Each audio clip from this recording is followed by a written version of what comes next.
Alright, now that we have the glue dry on our motor mount, we are ready to put our fins in. But first we're going to put another fillet down here at the butt end. Using wood glue again.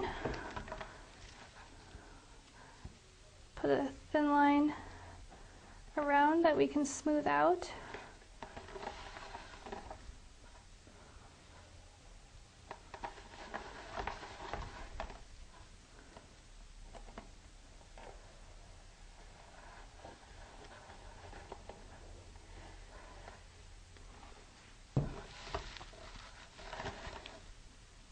Smooth it down. This also pushes some of the glue into the crack, the joint.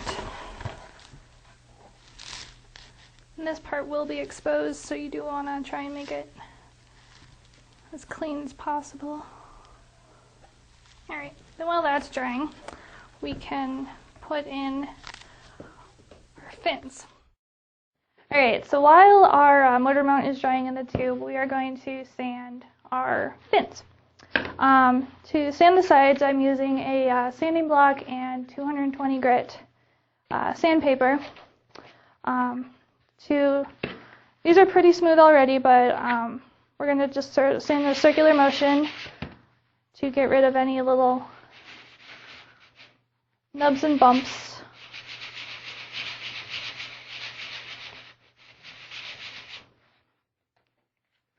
Depending on your piece of wood, will depend on how long you actually have to sand.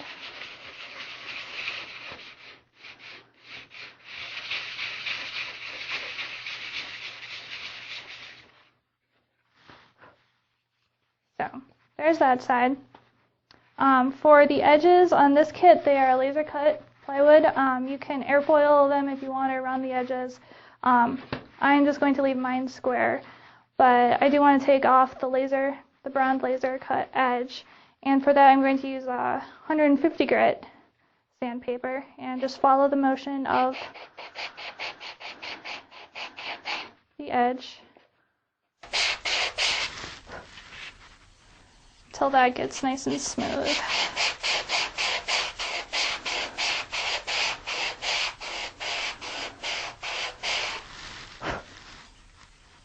So there you have that.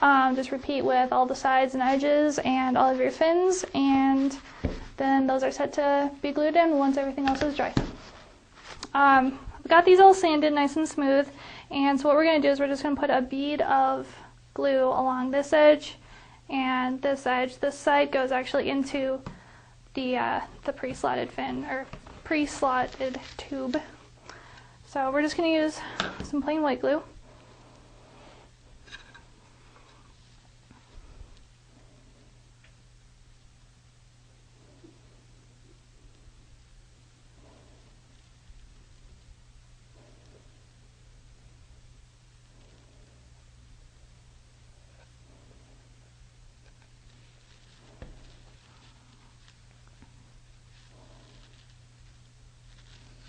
Try to keep it from overflowing too much.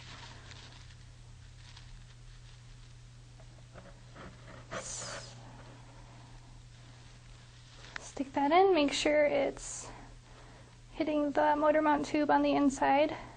That's what the tab is glued to. Make sure that's squared. And continue with the other ones.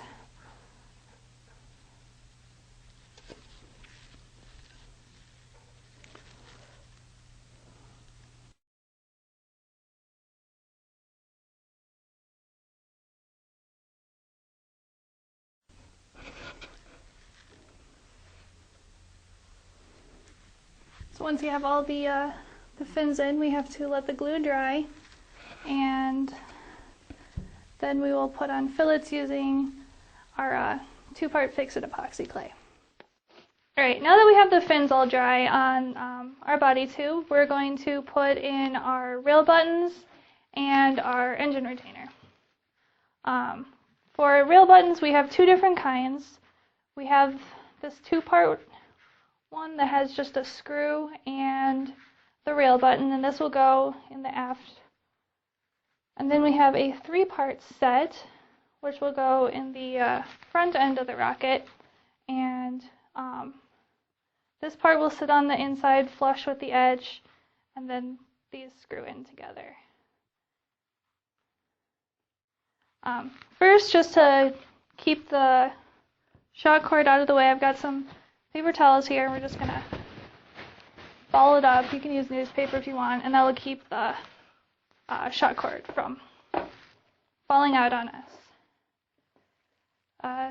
We want the rail buttons to be in the center of these 2 fins, so we'll have to put a measurement down. I've got a flexible ruler here. The span between these is 4 inches, so we'll mark it at the 2.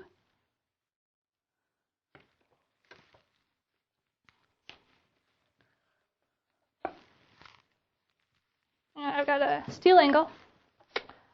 Nice thing about these is the angle will be straight to your tube. You don't really only need 1 mark. Hold that in place. 1 line down.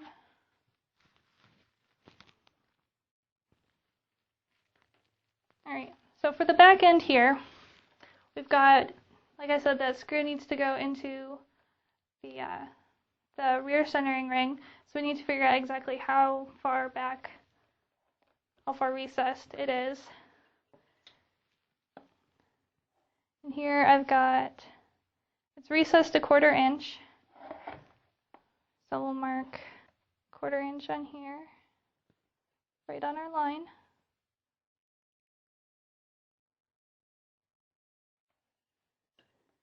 And we will drill a hole just forward of that. Here I've got 5/16 inch bit. It's rolling.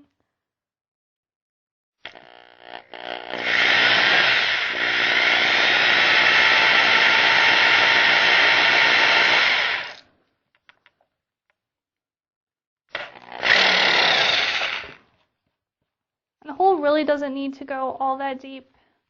The screw isn't very long, and you still need to get the rail button through it. So then we loop the rail button on, do the screwdriver. Also, I should note with the rail buttons, there's 2 different sides to it. One's got a chamfer on it to fit the screw head so that it sits flush.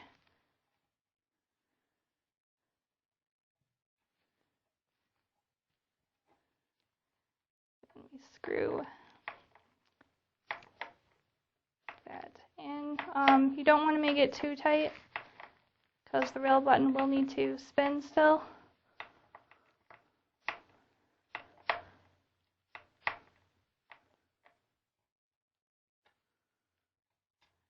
There's the back one. For the front end, we will be having the coupler or the electronics bay. So you want to make sure that where you put this second rail button is not going to interfere. This is an 8-inch coupler, so we'll put it about a little over 4 inches down from the end.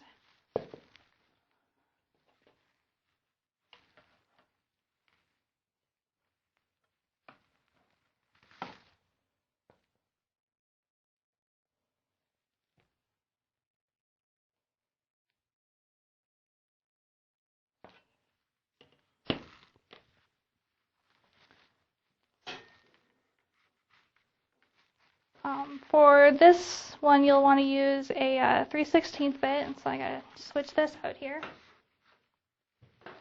And there's not really much to the back of this, so I'll go through real quick.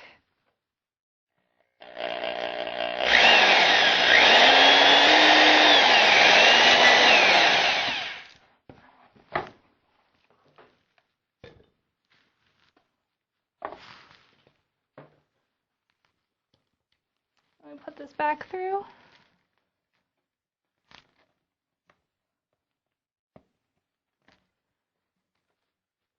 And for this one, you'll want to mix up some either epoxy or Loctite. I've got some JB Weld epoxy here. And we'll use this for the retainer as well. Alright, now we're just going to get a little tiny dab inside this hole here. We don't want to get it on the actual rail button.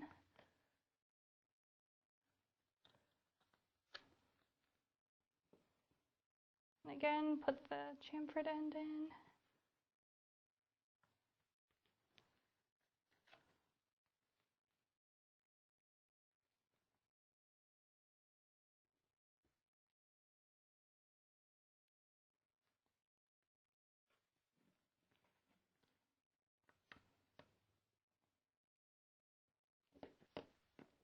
And screw that tight.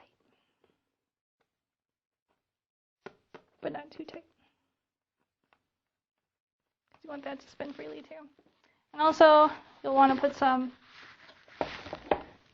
in this back one. I had forgotten to do that, so.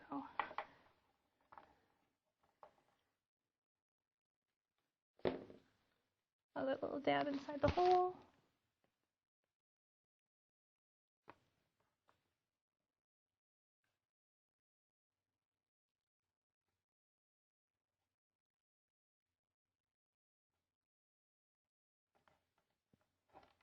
And screw that back down.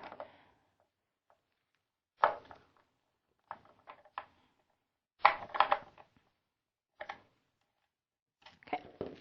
Now that we have our epoxy mixed up, we'll also put on our retainer. This back end, we're going to want to scuff it up with some sandpaper.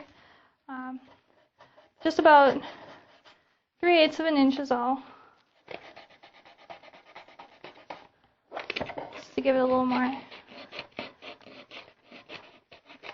grip for the epoxy.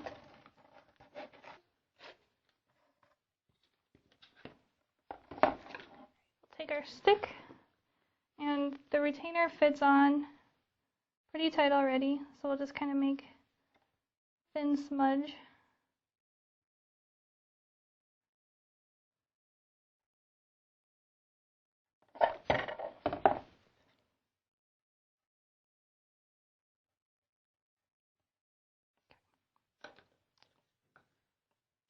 We take our retainer, the back end, slide it on.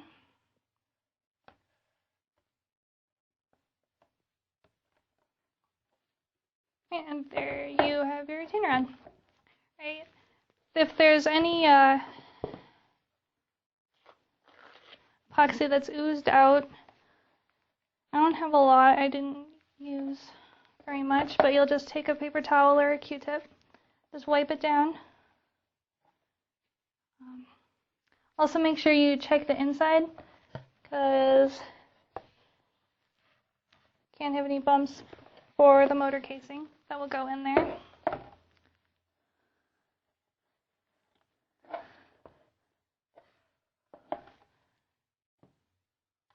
Screw on the end, and there you have your retainer.